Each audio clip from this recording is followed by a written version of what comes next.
Cobb dips were big in the 80s, and even now I see them around. I literally can't control myself if I'm around one. I know it sounds extreme, but it's true. I always have to be within arm's reach. I'd never actually tried French onion dip any other way other than soup mix, of course, and frozen spinach and sour cream. So I thought I'd give making it from scratch a try, and now it's the #1 requested at barbecues and get-togethers. Oh, I have a tear. Pop it onto a medium heat. Oil. Just want to fry these for about 15 minutes, nice and slowly. While that's cooking, I'll get onto the spinach. Love keeping vegetables fresh in the fridge drawer. In these bags, just saves on some packaging and keeps them nice and fresh. Just trimming off the roots in the compost. Just pouring in some boiling water until it wilts. It doesn't need long at all, and then I'll just rinse it under cold water.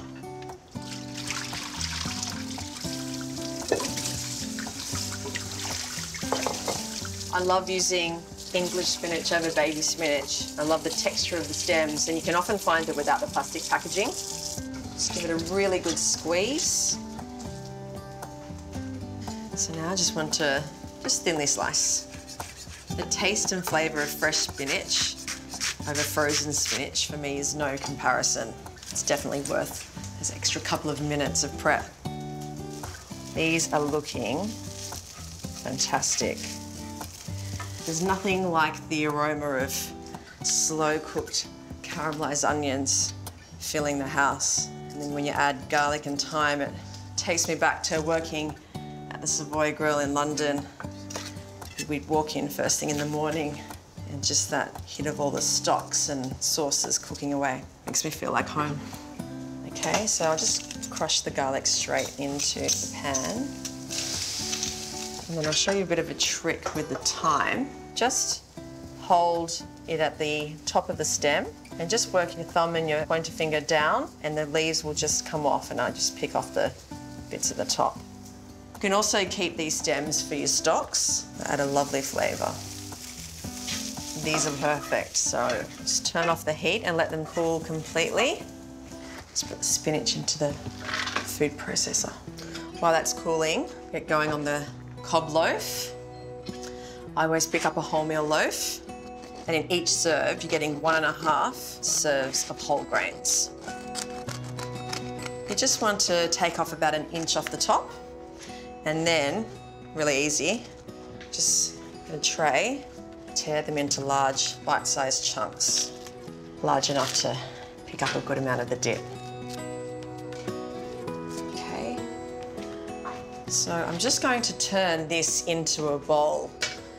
So some people would normally cook the dip inside in the oven, but I'm just going to warm it through and then transfer the dip straight into it. This is the best bread. Just get a nice round loaf, not too big, in your local bakery. They're easy to find. Just tear it up any old way. Pop it into the oven for about 5 or 10 minutes until it's nice and crisp and warmed through. Now for some artichokes. I've combined my 2 top dips, French onion and spinach and artichoke in this. Plus, I'm also getting more veg in. Artichokes have a nice, sweet, slightly nutty flavour, and I find that they can fly under the radar pretty easily, and including them in Harriet's diet has been pretty simple. So the onions have cooled. Pop them in. So now for some of my sourish cream or strained yoghurt. Sour cream has double the saturated fat and half the protein and calcium than the yoghurt, so definitely a much healthier option. And we just want to process it until you're happy with the consistency.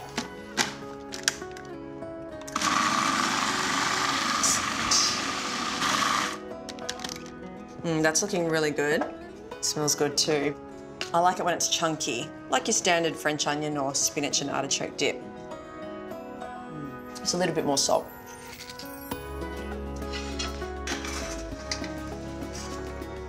So you can make this 1 to 2 days ahead.